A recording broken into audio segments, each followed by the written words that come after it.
కోరుకుంటున్నాం. సుధీర్ ఎక్కడి నుంచి వచ్చాడో కూడా. వెస్ట్ గోదావరి అక్కిపల్లి గోకవరం.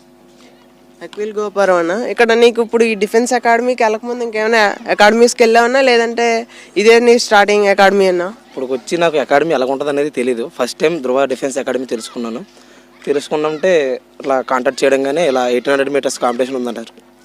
దానికి ఒక రోజు ముందే వచ్చిన వల్ల దానికి ఇక్కడ ఫ్యాకల్టీ కూడా ఉంది మాకు. ఇక్కడ ముందుకు వచ్చేసినందుకు ఇక్కడే ఉండడానికి ప్లేస్ ఇచ్చారు.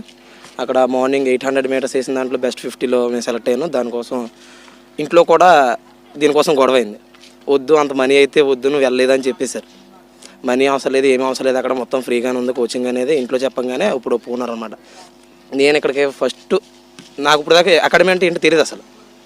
ఫస్ట్ ఇదే నాకు ఇంకా ధృవ డిఫెన్స్ అకాడమీ. దీనికి వచ్చిన తర్వాత ఫిక్స్ అయిపోయినా మెంటల్గా. ఇక్కడికి వచ్చిన తర్వాత జాబ్ కన్ఫర్మ్ అని ఇక్కడ ఇచ్చే ట్రైనింగ్ బట్టి అర్థమైపోయింది అనమాట. నువ్వు ఈ ధృవ డిఫెన్స్ అకాడమీకి రాకముందు ఇంకేమైనా ముందు ఫిట్నెస్ ఎక్సర్సైజ్ కానీ ఏమైనా చేసేవాడన్నా, లేదా అంటే ఇక్కడికి వచ్చిన తర్వాత స్టార్ట్ చేసావా? అంతకుముందు అంటే ఏదో ఒక రోజు మెలకు వచ్చిన రోజు నాడు